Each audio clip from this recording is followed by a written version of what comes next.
Bonjour à tous, bienvenue. Le compte rendu du Conseil des ministres du 11 avril 2024 faisait part de la suspension temporaire de l'Ordre national des chirurgiens dentistes du Bénin. Ceci pour une période de 12 mois. Il était avancé que c'est pour régulariser ce secteur.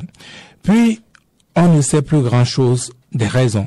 Mais de nos premières investigations, il a bien mieux que ce qui a officiellement été présenté à l'opinion. En attendant la part de vérité du ministre de la Santé publique et peut-être d'autres acteurs, nous recevons aujourd'hui la présidente de l'Ordre national des chirurgiens dentistes suspendus, Dr Christiane Paraiso. Dr Christiane Paraiso, bonjour, bienvenue. Bonjour, monsieur Aoncé Virgile. Je le disais tantôt, à l'annonce de la suspension de l'ordre que vous présidez, l'ordre des chirurgiens dentistes du Bénin, il était entre autres avancé que il y a au sein de cet ordre des problèmes de gouvernance, problèmes de collaboration, même de collaboration avec le ministère de tutelle, le ministère de la Santé. Dites-nous, est-ce que vous vous retrouvez dans ces raisons? Merci, monsieur Virgile Aoncé. J'avoue que nous ne nous retrouvons nullement dans ces déclarations. La raison pour laquelle nous ne nous retrouvons vraiment pas, c'est après avoir eu à lire les raisons pour lesquelles l'Ordre national des chirurgiens dentistes a été suspendu.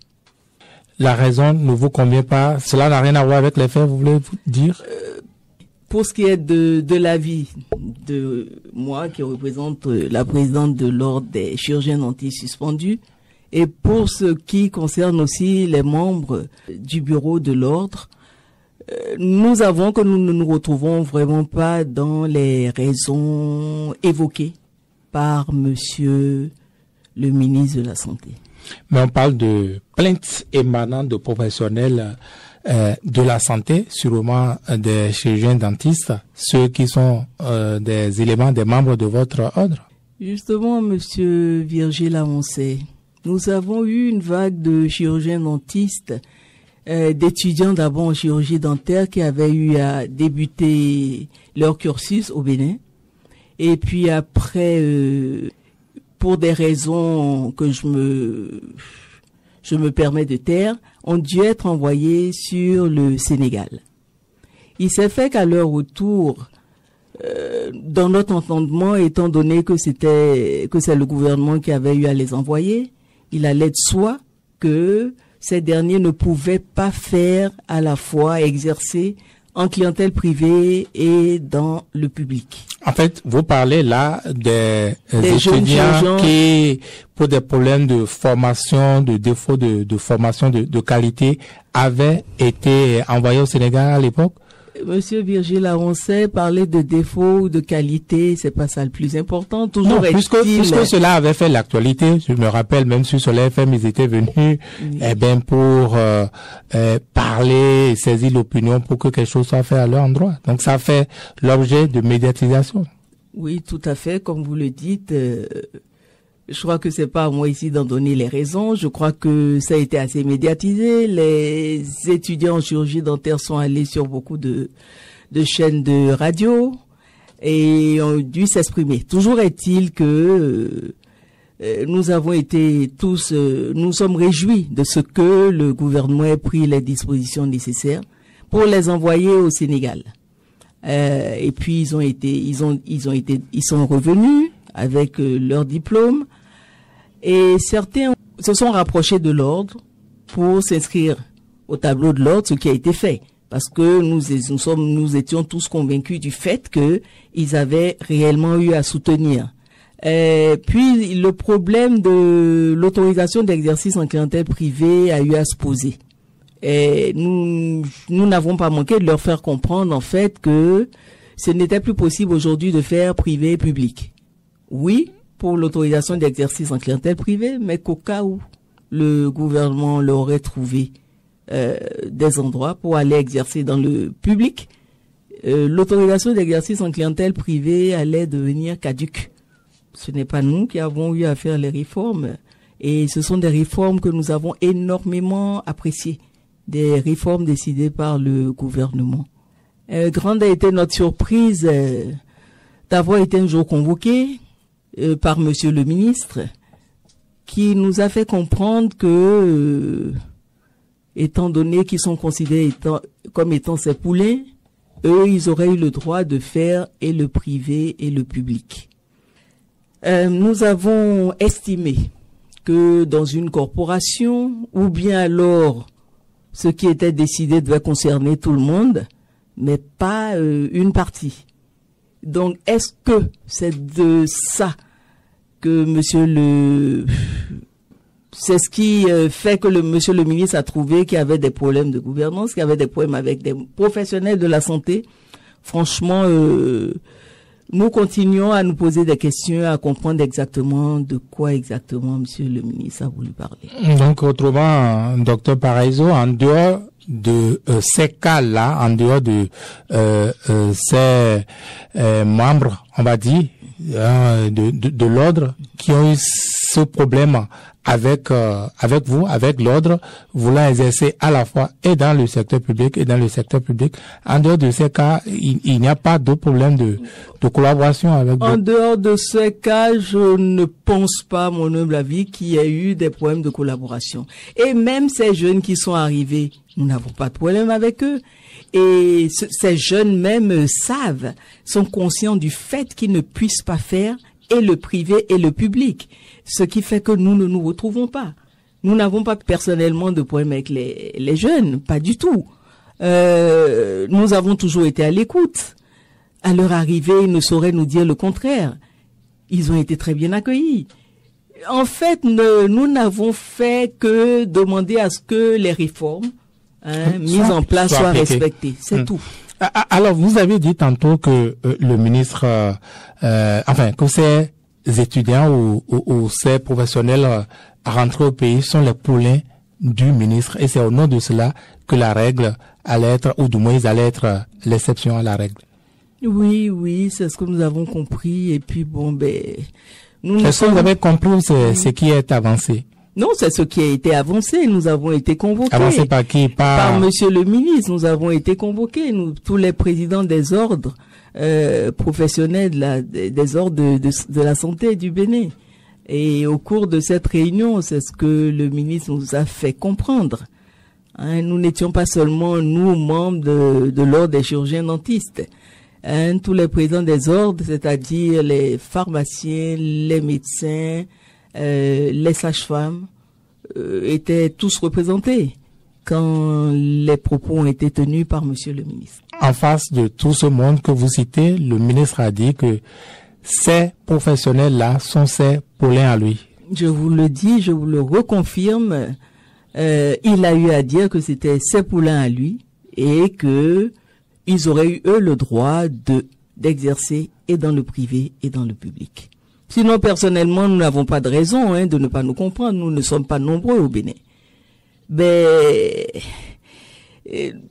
nous ne saurions dire exactement, nous n'arrivons toujours pas à comprendre exactement ce qui a expliqué le fait qu'on nous parle des professionnels de la santé. En fait, c'est les problèmes avec les professionnels de la santé.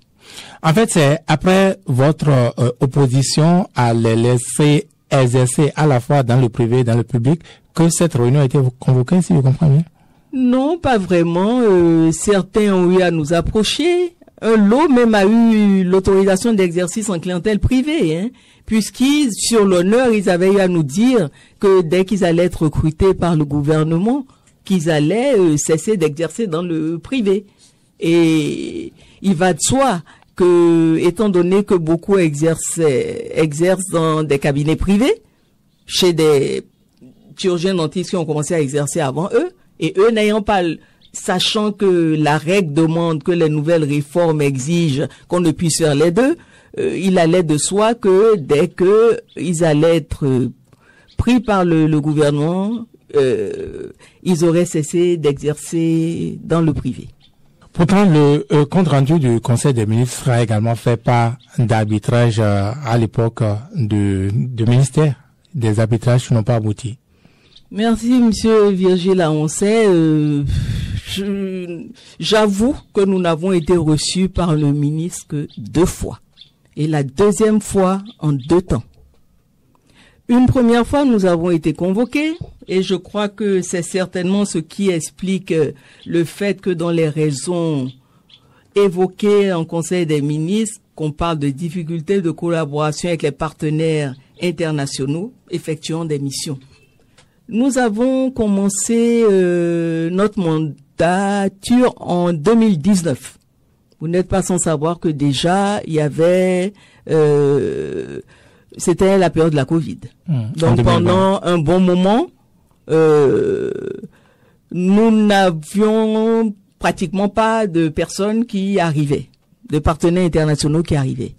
Mais il s'est fait qu'en 2022, nous avons reçu une demande de partenaires internationaux qui cherchaient à venir donner des soins gratuitement. Les dossiers ont été étudiés par les membres de l'ordre et moi, et nous nous sommes rendus compte en fait que dans le lot, aucun d'eux n'était chirurgien dentiste. Aucun de ces partenaires étrangers venus au Bénin.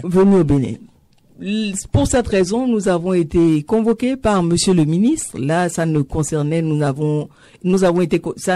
ne concernait que les chirurgiens dentistes. C'était la toute première fois où Monsieur le ministre recevait. Et c'est là qu'il nous faisait comprendre qui n'arrivait pas à comprendre le fait que les gens soient là et qu'on ne les autorise point à donner des soins. Nous sommes donc expliqués, avons fait comprendre que c'était toujours pour essayer de respecter ce que les réformes avaient eu à mettre au point. Nous nous sommes rendus compte qu'après avoir étudié les dossiers, aucun d'eux n'était chirurgien dentiste. Et c'est vrai que Monsieur le ministre en a été très surpris. Si vous permettez, pour comprendre, pour ceux qui ne sont pas du domaine, les partenaires étrangers dont on parle, ce sont des ONG internationales ou autres qui viennent au Bénin pour des missions, des campagnes, des prestations à l'endroit des populations de certaines cibles. C'est bien cela? Tout à fait. Et donc, parmi eux, il n'y a pas de médecins dentistes, pourtant, ils sont venus administrer des soins dentaires. Tout à fait. Ils étaient arrivés pour. Et étant donné que maintenant les nouvelles réformes exigeaient que ce soit des personnes qui aient le diplôme, parce que nous supposons que nous devons quand même de recevoir des personnes. C'est vrai, nos populations ont vraiment besoin d'être soignées, mais nous disons quand même qu'il faille que ce soit par des personnes qui aient régulièrement leur diplôme.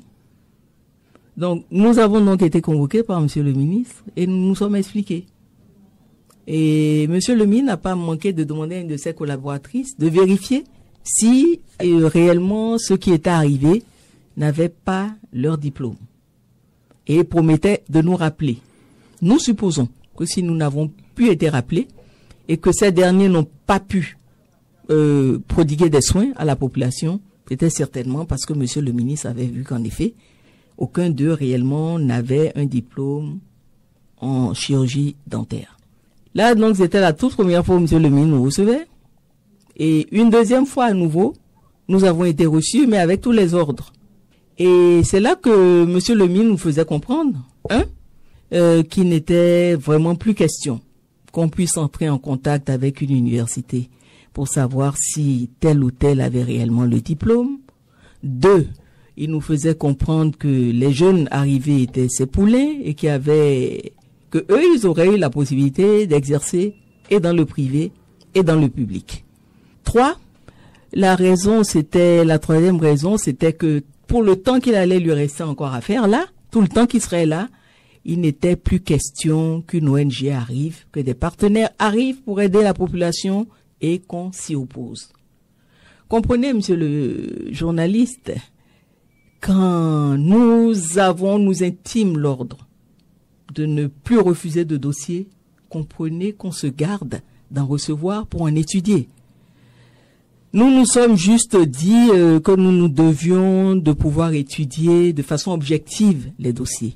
Mais quand à l'avance, nous savons que nous n'avons plus le droit de nous y opposer pour telle ou telle raison. En fait, est-ce qu'on s'y opposait? Pas du tout. Nous savons que la décision revient au ministère de la Santé. Mais nous pensions que nous pouvions au moins juste donner notre point de vue, dire, en fait, ils n'ont pas leur diplôme de doctorat en chirurgie dentaire. En fait, ce qui relève de la mission, du rôle de l'ordre. En principe.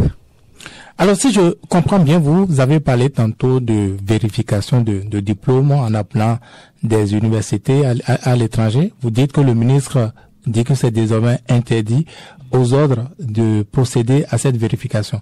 Est-ce que vous voulez dire que dans l'accomplissement de votre mission, justement, il vous arrive, avant de délivrer d'autorisation, n'est-ce pas, avant d'admettre quelqu'un dans l'ordre, de vérifier d'abord si les diplômes sont authentiques, c'est ce que je comprends? Mais tout à fait, monsieur Virgile Aoncey. Sinon, en fait, qu'est-ce qui reviendrait à l'ordre encore comme truc à faire?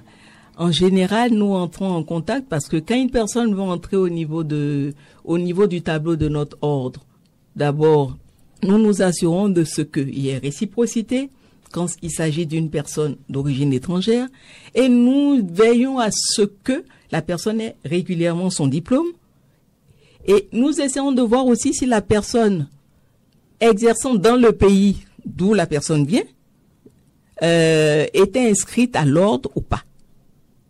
Ne pouvant appartenir à deux ordres, en général, il va de soi que nous essayons d'avoir des informations pour nous rassurer de ce que la personne qui doit intégrer l'ordre a vraiment un diplôme de doctorat en chirurgie dentaire. Et ça, c'est pas nous qui l'avons inventé, ça c'est la loi 97-020 du 17 juin 1997 qui a exigé que ne pouvait ouvrir un cabinet dentaire qu'une personne ayant un diplôme de doctorat en chirurgie dentaire. Vous êtes, de par votre profession, je crois que vous avez été au courant du cabinet dentaire ouvert par une personne d'origine étrangère, une Camerounaise, qui a exercé pendant longtemps.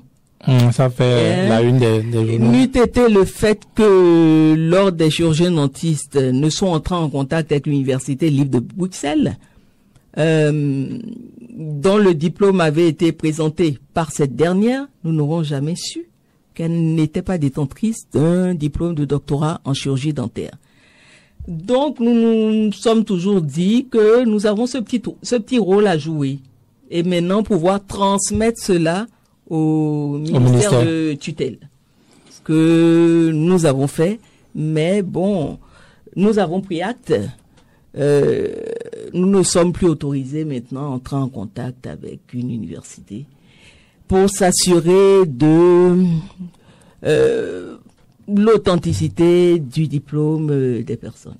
En fait, si je comprends bien, Dr Paraiso, c'est après cette séance avec le ministre où il décrète que les ordres n'ont plus le droit d'aller vérifier dans les universités si les diplômes sont authentiques, que vous avez arrêté de recevoir des dossiers. Nous avons été d'abord convoqués, comme je vous ai dit, juste les membres du bureau de l'ordre des chirurgiens dentistes. Et là, c'était par rapport à une ONG, des personnes qui étaient arrivées et dont aucun n'avait leur diplôme de doctorat en chirurgie dentaire. Les missions étrangères. Les missions étrangères. Nous n'en avons pas reçu beaucoup parce que quand nous lisons des points avec les partenaires internationaux, nous sommes arrivés en 2019. Il y a eu la Covid. Il y a eu la Covid. J'ai été réélu en 2023. Donc, c'est pour dire que ce problème s'est posé en 2022, au moment où ça finissait. Donc, juste après, quand nous avons été interdits de pouvoir étudier de façon objective, interdit de refuser quand il y avait quelque chose qui ne clochait pas, nous avons décidé maintenant de laisser faire carrément notre ministère de tutelle. Donc nous ne nous retrouvons pas vraiment dans ça. Et c'est au cours maintenant de la deuxième convocation par monsieur le ministre, là c'était de tous les présidents des ordres, que il nous a été notifié qu'il n'était plus possible d'entrer en contact avec une université pour savoir si un diplôme était légal, exact ou pas. Et quelle était la raison évoquée pour justifier la chose? Bon, toujours est-il qu'après cette réunion, monsieur le ministre a demandé maintenant à voir seulement les membres de l'ordre des chirurgiens dentistes. Et nous avons donc rencontré une personne d'origine étrangère, mais naturalisée béninoise, qui aussi avait cherché à intégrer l'ordre. Mais vu le fait qu'il y ait beaucoup de zones d'ombre, nous attendions de voir un peu plus clair avant de l'intégrer au niveau du tableau de l'ordre. Donc, après nous avoir demandé, après la réunion, de le rencontrer, je vais parler de monsieur le ministre, nous nous sommes rendus compte en fait que nous devions être confrontés à la personne en question. Ce qui a expliqué le fait que nous nous soyons retrouvés ensemble. Et il nous fallait donner les raisons, en présence de cette personne, les raisons pour lesquelles elle n'était pas depuis intégrée au tableau de l'ordre. En fait, si je comprends bien, le ministre a souhaité une confrontation entre vous et quelqu'un qui tapait à la porte de l'ordre, à qui vous avez juste là refusé l'autorisation, à qui vous avez refusé l'entrée dans l'ordre. Dire que nous avons refusé ces gens, bon, elle a tout ce qu'il faut, tout est clair et net, mais nous bloquons. Nous avons juste vu qu'il y avait des zones d'ombre. Et nous c'est quoi ces zones d'ombre? On peut savoir? Je ne rentrerai pas trop dans les détails, mais quand par exemple sur différents diplômes, il y a des noms différents, quand on a un certificat d'individualité avec 5 noms, nous faisons état de ce que les 5 noms représentaient une seule et même personne. Quand par exemple, on nous présente d'abord un numéro d'inscription d'un ordre et que quelque temps après, par mail, on reçoit un nouveau numéro, ça posait problème. Et notre objectif, c'était de continuer à fouiller jusqu'à nous rassurer de ce que c'était peut-être nous qui étions en train de nous tromper, ce que nous ne pensons pas. Bon, toujours est-il que parler de confrontation, bon, si c'est vous qui le dites, mais toujours est-il que nous ne savions pas que nous devions rencontrer cette personne. Ah bon, le ministre ne vous avait pas dit qu'il avait une pareille réunion? Non, on était convoqués avec tous les présidents des ordres, mais nous ne savions pas qu'après ça, dans un second temps, nous devions être reçus dans une salle plus petite en présence de la personne en question. Et donc, au cours de cette réunion, de cette séance, il a été question de quoi? Mais je vous ai déjà dit un peu en gros. En fait, le ministre a voulu... Je parle de la petite séance de confrontation. Oui, je parle de la petite séance, justement. Au cours de cette petite séance, monsieur le ministre a tenu à ce que je redonne en présence de la personne les raisons pour lesquelles, depuis, elle n'était pas intégrée au niveau du tableau de l'ordre. Et étant donné que quelque temps avant... un mail m'était parvenu où monsieur le ministre, sous huitaine, me demandait de donner les raisons pour lesquelles, depuis, elle n'était pas intégrée à l'ordre. J'ai fait comprendre que j'avais déjà, les membres du bureau et moi avions déjà donné les raisons par écrit. Mais il a tenu à ce qu'on le redise. Bon, ça nous a pas gêné autant que ça. Nous l'avons fait et nous avons redonné les raisons. En présence de la personne que nous ne savions pas que nous devions rencontrer. Et alors, ces raisons ont-elles convaincu le ministre? Monsieur Aoncé, c'est pas ça le plus important. Nous disons seulement que par rapport aux raisons évoquées en Conseil des ministres, nous ne nous retrouvons pas, nous ne savons pas exactement ce qui s'est passé. Alors, docteur Paraiso, dites-nous, quelle a été l'issue de cette séance d'échange avec le ministre, cette confrontation? Bon, l'issue, c'est quoi? Monsieur le ministre a dit, en s'adressant à la personne en question, même si l'ordre ne vous donnait pas une réponse, ne vous intégrez pas au tableau de l'ordre, moi, monsieur le ministre, je sortirai un arrêté, vous allez ouvrir un cabinet, vous allez y exercer. Ah bon, le ministre allait l'autoriser, allait sortir un arrêté pour jouer le rôle de l'ordre. Tout à fait, tout à fait. Donc, comprenez, monsieur Aoncé, que le choc a été assez fort parce que nous étions présents et puis bon, voilà. Ça a été ça la conclusion de monsieur le ministre qui a mis fin à la rencontre. Et cette personne est aujourd'hui installée? Elle a installé son cabinet? Le ministre l'a autorisé par arrêté? Pas ce que nous ayons à le savoir pour le moment. Nous attendons de voir. Alors, il faut comprendre que cela a été retenu contre vous. Cela fait partie des raisons... nous ne saurions le dire. Du conseil évoqué pendant le Conseil des ministres? Nous ne saurions vraiment le dire, nous ne pouvons pas savoir. Nous n'avons fait que nous baser sur les raisons par monsieur le ministre évoquées en Conseil des ministres pour expliquer les raisons de la suspension. Nous avons pris acte. Nous ne saurions dire exactement, bon, si c'est pour telle ou telle raison, voilà un peu.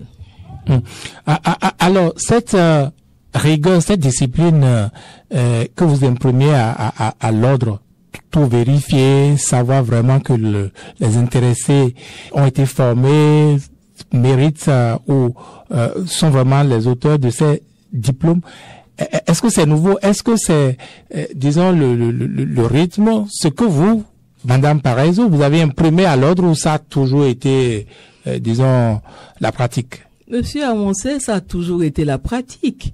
Si je reviens sur le cas de la béninoise d'origine camerounaise, je crois que 21 ans avant, on a eu une présidente de l'ordre qui a eu à écrire, à prendre des contacts avec les universités.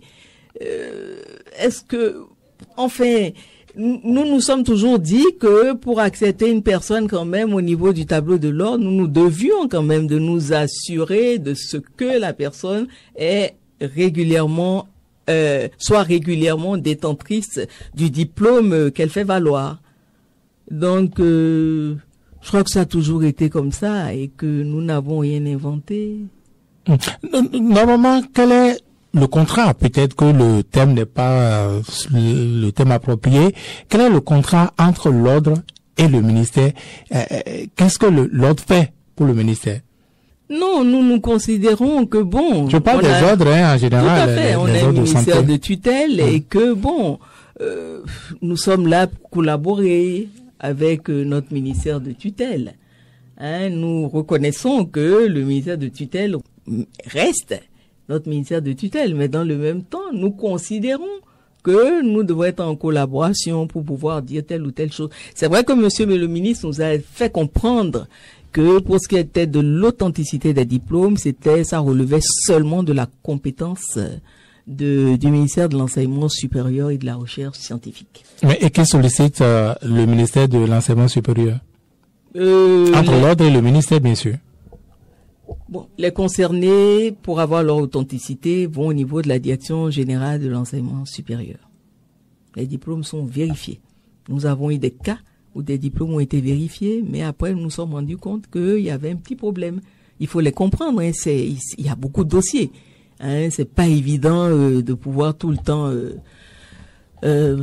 bon, bref, toujours est-il que pour le cas par exemple de celle dont j'ai eu à vous parler, elle a eu à nous présenter des équivalences de diplômes. Et 21 ans après, nous savons pu nous rendre compte qu'il y avait problème.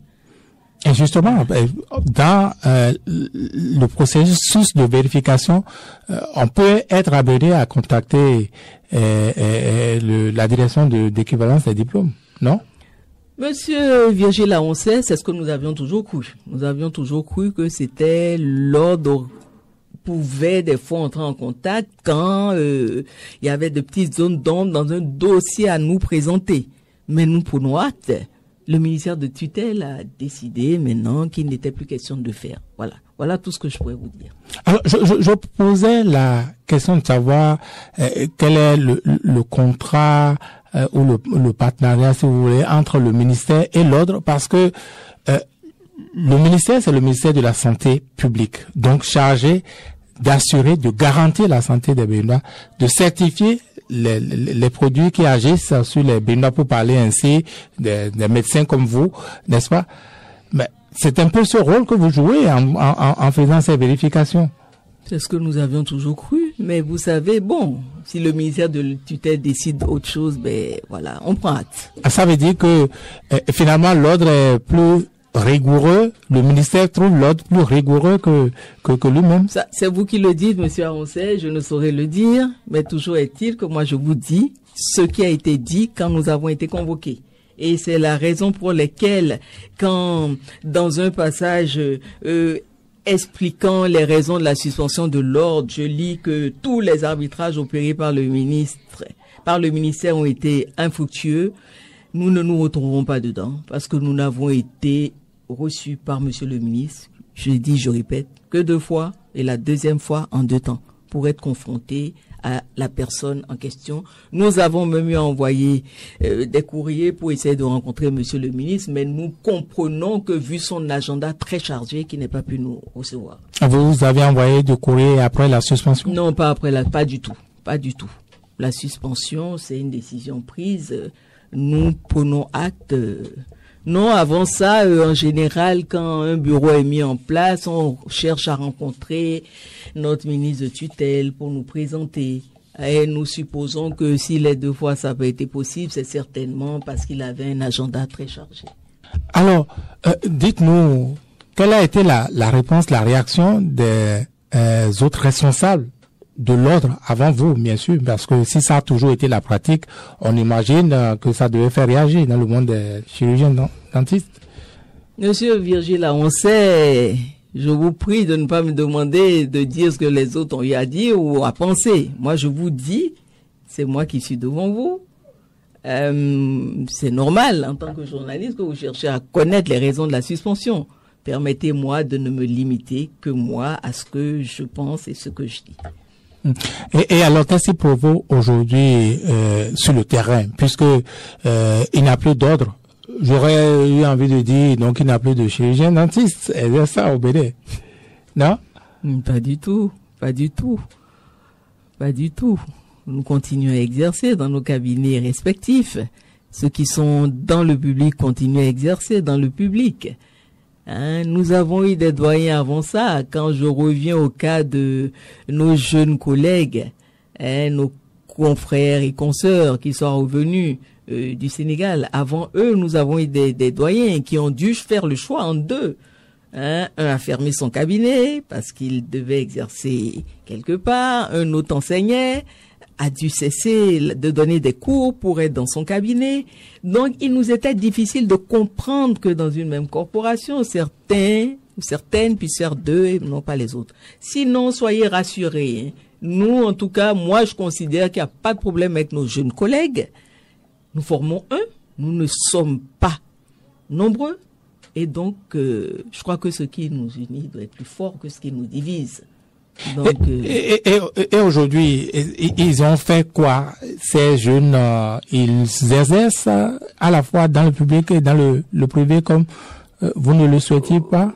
Bon, pour le moment, nous n'avons pas encore eu de cas pareil. Eux-mêmes, je crois, savent. Eux-mêmes savent que c'est pas possible. Ils savent que les réformes ne le permettent pas. Oui, mais est-ce que le ministre est habilité? Peut-être vous allez refuser de répondre à cette question, à décerner de ces genres d'exceptions, à autoriser certains à la fois pour le public. Monsieur Virgile Aoncet, je crois qu'en début de votre phrase, vous avez vous-même dit que je ne saurais répondre à cette question. Non, peut-être vous ne voudriez pas répondre, parce que ça... Non, je ne saurais dire exactement les raisons, je ne saurais vraiment le dire. Et je ne saurais porter de jugement sur qui que ce soit. Alors, sans doute, si la raison est celle-là, que vous teniez à ce que la règle soit la même pour tous, on imagine que vous devez être soutenu par vos pairs, non? Une chose est certaine, ça il y a des questions qui se posent pas. Il va de soi que certaines personnes qui ont dû arrêter le privé pour aller dans le public ou vice-versa, n'apprécie pas la décision, il va de soi. Mais bon, c'est pas ça le plus important. Nous sommes là pour prendre acte. Le ministère de tutelle a décidé, nous prenons acte. Alors, l'ordre officiellement n'existe plus, ou du moins est suspendu. Quelle est la répercussion sur les chirurgiens dentistes au Bénin aujourd'hui? Je ne sais pas ce que vous voulez poser comme question. Nous continuons à exercer comme si de rien n'était. Donc, dans nos cabinets respectifs. Et comme je vous ai dit, ceux qui sont dans le public exercent aussi. Donc l'ordre n'était vraiment pas nécessaire. Si c'est vous qui le dites, pourquoi pas? Non, mais si tout se passe normalement comme si de rien n'était, alors quel était le rôle de l'ordre? En fait, c'est ça que je voudrais comprendre. Là, je considère que s'il y a des ordres, c'est parce qu'ils ont un rôle à jouer. Hein? Bon, non, justement, qui joue le rôle de l'ordre, ou du moins, comment suppléer maintenant à ce rôle qui n'est plus joué? C'est ce que je veux savoir, en fait. Là, je ne saurais le dire. Nous savons que nous sommes suspendus et que nous n'avons plus rien à faire pour ce qui concerne l'ordre. Voilà ce que nous savons. En dehors des difficultés avec le ministre, avec le ministère, qu'est-ce que de manière ordinaire, de manière pratique, l'ordre faisait et peut-être qu'il ne se fait plus aujourd'hui? Monsieur Virgile, là, on sait. Et puis quand on parlait, nous n'avons pas de problème avec notre ministère de tutelle. Nous avons pris acte. Une décision est sortie, nous avons été suspendus, nous prenons acte. Non, vous prenez acte, pourtant vous comprenez bien ma question, Madame Paraiso. Mais vous voulez que je vous réponde quoi? L'ordre, il est suspendu. Et je suis là pas en tant que président de l'ordre. Je suis là en tant que docteur Paraiso Christian. Vous êtes là en tant que président, voilà. Président de l'ordre suspendu. Voilà. Oui, mais le public voudrait quand même savoir parce que on veut savoir, les Béninois seraient intéressés de savoir s'ils sont en sécurité pendant cette période-là. Qu'est-ce qui se fait? Est-ce que on m'a dit d'autres chirurgiens dentistes sont autorisés? Est-ce que c'est le ministère qui le fait? Voilà ce que je veux savoir, par exemple. Oui, c'est compliqué ces questions. Bon, nous avons ouï dire que les choses se poursuivent comme si de rien n'était et que 4 cabinets ont été visités. Bon, donc ça continue. 4 cabinets ont été visités. 4 cabinets qui n'existaient pas ont été visités, c'est ça? Pas qui n'existaient pas. Certains étaient là. Parmi les 4 cabinets, il y a 4. Il y a un. Pas encore inscrit à l'ordre, ça s'explique étant donné que l'ordre est suspendu. C'est peut-être ce qui explique le fait que il est fait partie de la liste pour une nouvelle autorisation d'ouverture. Voilà. Alors qui visite les cabinets? Le ministère a pris une personne qui le fait. Et il visite le cabinet, il visite les cabinets dans quel but? Ah, là, vous me demandez trop, monsieur Virgile. Non, moi, le boulot veut bien comprendre. Nous sommes là, nous savons ce que nous savons, c'est que nous sommes suspendus. Nous apprenons comme ça. Mais les visites, c'est quoi? C'est dans le but d'être autorisé par la suite? Tout à fait. Nous avons ouï dire que pas compliqué à dire ça, donc. Nous avons ouï dire que 4 cabinets ont été visités. Autrement dit, oui. Le ministère joue pleinement le rôle de l'ordre à sa place aujourd'hui. Oui, tout à fait. Pendant la suspension. Oui, mais ils en ont le droit. Hein. Ah bon, vous pensez? Croyez pas? Vous pensez? Vous voulez que je vous dise quoi? Donc, en fait, c'est une prérogative du ministère qui était léguée à l'ordre. D'ordinaire, c'est ça? Enfin, vous le dites. Toujours est-il qu'avant, c'était l'ordre qui allait. Voilà que l'ordre est suspendu. Mais certainement que le ministère de tutelle considère que, bien que l'ordre soit suspendu, qu'il ne faille pas arrêter le processus. Et qu'est-ce que vous en pensez, vous? Je vous ai déjà dit, moi, je prends acte de la décision. Mais quand vous me dites qu'est-ce que la population pense, il est de votre rôle, monsieur le journaliste, de rentrer dans la population, de poser des questions, non, qu'ils disent. Non, comprenez-moi bien. Oui. Vous savez que la population n'a pas les éléments pour apprécier qui est habilité à donner les bons soins, qui a les qualités requises pour donner les soins. C'est entre vous, l'ordre, je veux dire, et le ministère. Et donc, vous comprenez que ce que vous me demandez, c'est pas mon rôle non plus. Non? Vous savez, une fois que l'ordre est suspendu, vous voulez que je vous réponde quoi maintenant? Non, mais parce que les Béninois ont besoin d'être rassurés et c'est tout l'intérêt justement mais je considère qu'on peut faire confiance au ministère à notre ministère de tutelle et que s'ils prennent les devants, c'est normal que les populations soient rassurées. Bien sûr. Est-ce que nous... Mais Madame Paraiso, oui. Lorsque vous avez fait les développements du genre, des développements qui tendent à faire croire que vous êtes plus rigoureuse que le ministère? N'y a-t-il pas lieu de Vous s'inquiéter? pensez que j'ai eu à donner des exemples qui montrent que je suis plus rigoureuse? Pas du tout.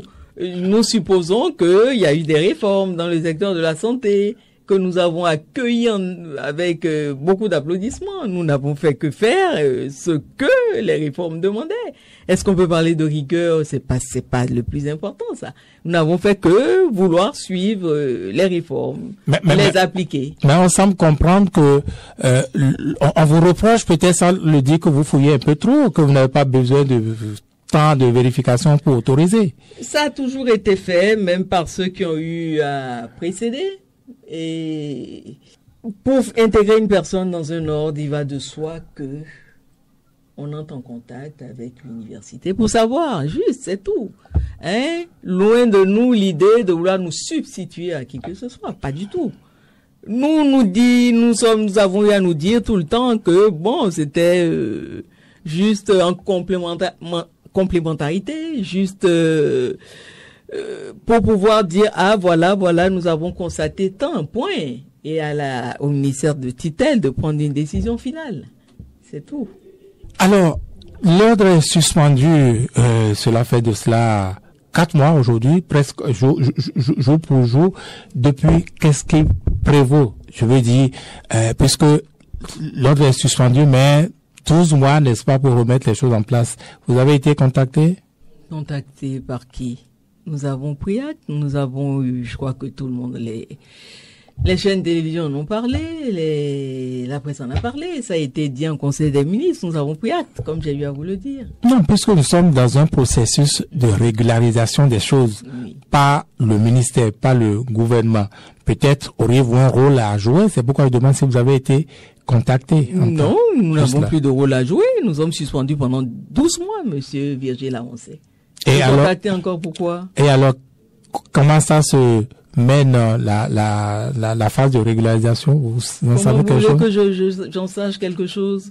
Nous sommes suspendus. Je suis supposé même ne plus chercher à comprendre quoi que ce soit. Mais votre vie n'est pas suspendue, vos activités ne sont pas suspendues. L'actualité des chirurgiens dentistes ne vous est pas interdite. Non? Mais non, pourquoi? Mais vous devez être au courant de ce qui se fait. Mais non, chacun est dans son cabinet, chacun exerce calmement, reçoit ses patients. Nous n'avons plus à chercher à comprendre quoi que ce soit. Nous sommes suspendus.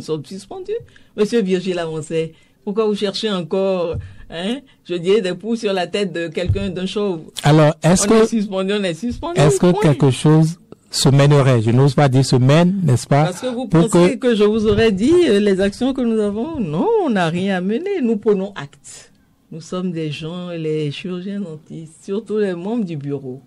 Quand une décision est prise, nous prenons acte. Alors, puisque vous estimez que les choses se sont passées, disons, contre l'objectivité, contre le sens... Ça c'est vous qui le dites, hein? Oui. Je dis que nous avons étudié les dossiers de façon objective. Je n'ai pas dit que nous allons contre l'objectivité. Ne me faites pas dire, monsieur Lavancet, ce que je n'ai pas dit. Je dis, nous avons étudié nos dossiers de façon objective. Il y a une différence. Justement, je dis parce que vous avez été objective. Nous pensons que nous avons été objectifs. Parce que vous pensez avoir été objective, voilà. Vous avez subi ce que vous avez subi. Et je demande si vous êtes resté sans rien faire à ce jour. Peut-être en dehors de cette émission. Sans rien faire. Vous croyez que c'est important ici que j'en parle? Ben, bien sûr. Mais non, nous prenons acte, nous avons pris acte. Qu'est-ce que vous voulez de plus? Nous n'avons pas à vous dire ce que nous avons fait ou ce que nous comptons faire. Non, pas du tout. Pourquoi vous pensez que c'est pas important? C'est pas important. Je vais pas venir sur une chaîne comme ça, prendre un micro et me mettre à dire voilà, nous avons entrepris telle chose. Non, pas du tout. Nous avons pris acte. Retenez que nous avons pris acte. Mais vous n'avez pas, quand vous suivez bien en liant les lignes, vous n'avez pas pris acte, n'est-ce pas? Nous avons pris acte. Et vous ne vous êtes pas tenu à cela seulement. Ben oui. Vous avez fait quand même des choses que vous ne voulez pas évoquer. Pourquoi vous voulez savoir ce qu'on a fait? Ou non, je ne veux pas savoir. Qu'est-ce dire que nous avons nécessairement fait quelque chose? Mais on est suspendu. Vous voulez qu'on fasse quoi? Mais si vous êtes suspendu, vous n'êtes pas coupé, vous n'avez pas les bras coupés, non? Je vous dis, monsieur Virgile Lavancet, retenez que nous sommes suspendus et que nous prenons acte. Point. Alors, qu'adviendra-t-il demain, selon vous? Demain, après les 12 mois? Mais après les 12 mois, mais nous allons attendre. Et nous n'avons aucune décision à prendre au niveau de l'ordre. Nous avons pris acte de notre suspension, nous attendons. Mais nous attendons. Apparemment, vous êtes dépité, complètement dépité. Oh, dépité, ce serait trop dire, hein. De nature, est-ce que je suis de nature à me laisser comme ça abattre? Peut-être un peu étonné, dépassé par les événements, ne comprenant pas exactement ce qui nous a valu cette sanction aussi dure, mais sinon, bon, nous prenons acte. Bon. Et vous ne faites plus rien, vous prenez acte, et vous attendez le bon Dieu. Vous voulez qu'on fasse quoi? Qu'on se mette dans la rue, qu'on se mette à crier, qu'on fasse... Non. Mais nous avons foi en notre... sait-on jamais. À notre Seigneur? Non, bon, il y a une chose est certaine, c'est que tout se décide par Dieu, hein, ça c'est clair. Mais nous voulons dire par là que nous sommes certains que des fois où des gens vont nous écouter et vont remonter peut-être l'information pour qu'on nous comprenne. Voilà. Nous sommes convaincus de cela. Parce qu'on ne se retrouve pas dans ce qui a été évoqué. Mais d'autres à votre place auraient peut-être saisi la hiérarchie du ministre, d'autres auraient saisi peut-être la justice, je n'en sais rien. Vous dites d'autres, c'est pas nous. Et même si c'était nous, nous avions fait. Pourquoi voulez-vous qu'on vienne le dire sur la place publique? Qu'est-ce que ça crée comme dommage de le dire? Nous prenons acte. Je vous ai répété ça combien de fois dans ce studio? Prenez acte aussi avec moi de ce que je dis. Alors, dites-nous, quel dommage cela crée, le fait que l'ordre n'existe pas? Quel dommage ça crée aux chirurgiens dentistes aujourd'hui? Mais est-ce que ça crée des dommages? Puisque nous avons ouï dire que quelqu'un envoyé continue à vérifier, aller dans des cabinets pour donner des avis. Donc nous considérons que bon, les choses continuent à se passer. Comme si de rien n'était. Ça veut dire que d'ordinaire l'ordre passait de cabinet en cabinet parfois, c'est cela? Non, c'était toujours comme ça. Des membres de l'ordre allaient étudiaient d'abord les dossiers, donnaient leur avis, expliquaient ce qu'il y avait à faire. Bon, disaient si c'était bon, envoyaient les dossiers au ministère de tutelle pour qu'une décision soit prise à leur niveau, parce que c'est le ministère de tutelle qui a la dernière décision. Et puis en général, avant les ouvertures de cabinet, les membres de l'ordre visitaient les cabinets. Nous avions un canevas, ça nous permettait de savoir si il y avait le minimum qu'il faille avoir dans un cabinet dentaire pour qu'il soit fonctionnel.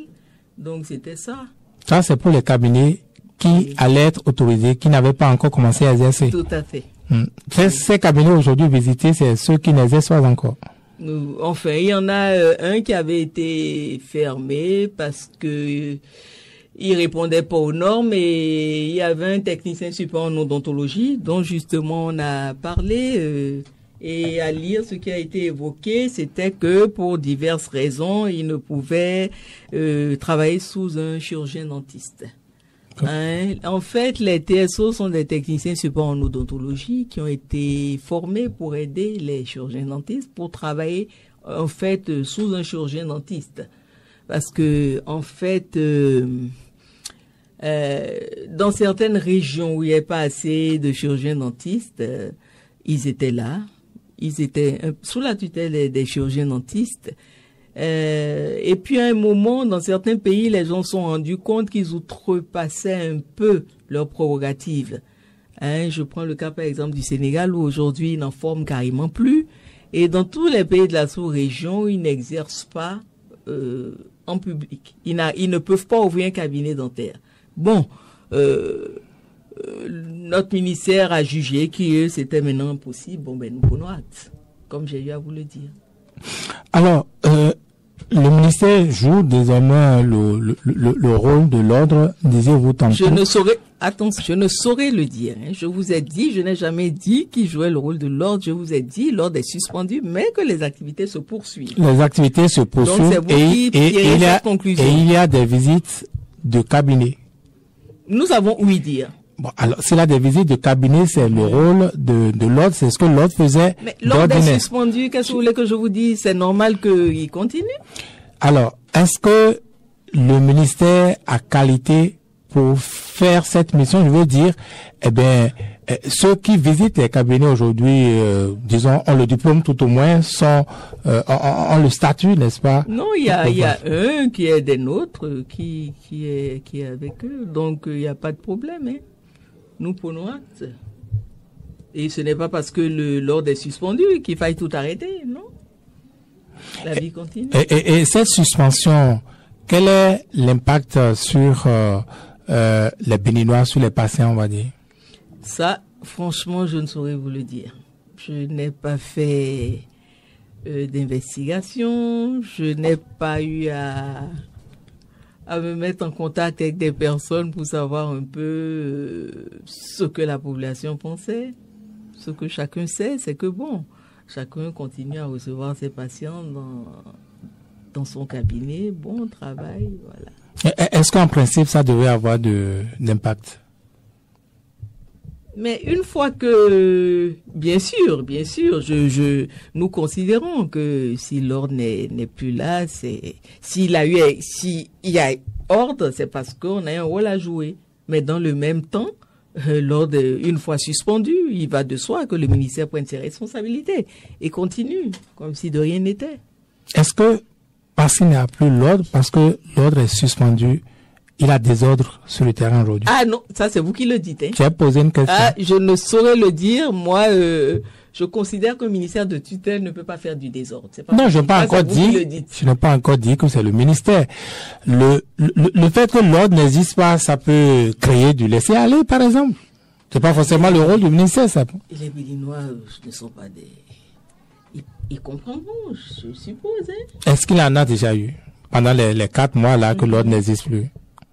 Il y a eu du désordre. Oui, il a eu des cas. Nous n'avons plus à intervenir pour quoi que ce soit. Ça ne nous concerne je ne demande pas ce que vous avez fait, mais est-ce qu'il en a eu? Vous en avez entendu parler, par exemple? Oh non, moi, depuis que je suis suspendu, depuis que les membres de l'ordre sont suspendus, on ne cherche plus à comprendre, on ne se mêle plus de rien. Nous sommes suspendus, point. Mais est-ce que ce que vous dites là, excusez-moi, mais est-ce que c'est de l'ordre du président ou de la présidente de l'ordre, pour ne pas oser dire, est-ce que c'est responsable? Pourquoi? Qu'est-ce qu'il y a d'irresponsable dans ce que je dis? Dites-moi. Pour que je comprenne, c'est peut-être moi qui ne comprends pas. Mais boucher les oreilles, fermer les yeux, je n'existe plus, je suis juste dans mon cabinet. Vous voulez le reste, je m'en fous. Vous voulez que j'aille contre la décision du gouvernement? Non, écoutez, monsieur Aroncet, soyons sérieux quand même. La décision, elle est prise. Elle est prise. Chacun reste dans son cabinet, travaille, point. Ça n'a rien à voir avec de l'irresponsabilité. Ou bien au contraire, c'est de la responsabilité. Une personne est une personne responsable. Le ministère de tutelle met fin, suspend.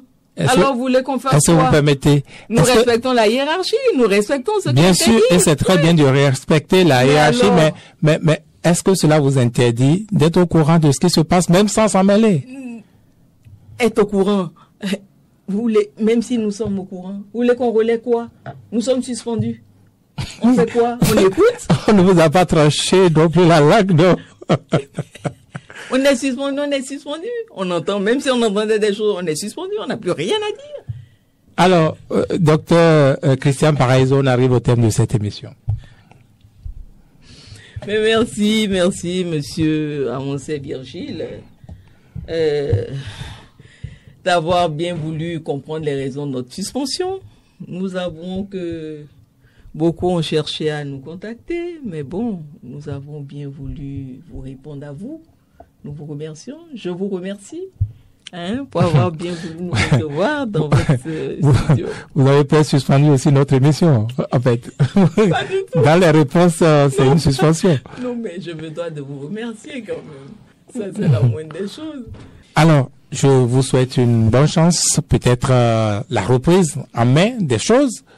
La reprise en main de l'ordre, Madame Christian Paraiso, c'est la fin de cette émission. Merci beaucoup, Monsieur Virgile Aroncet. Merci.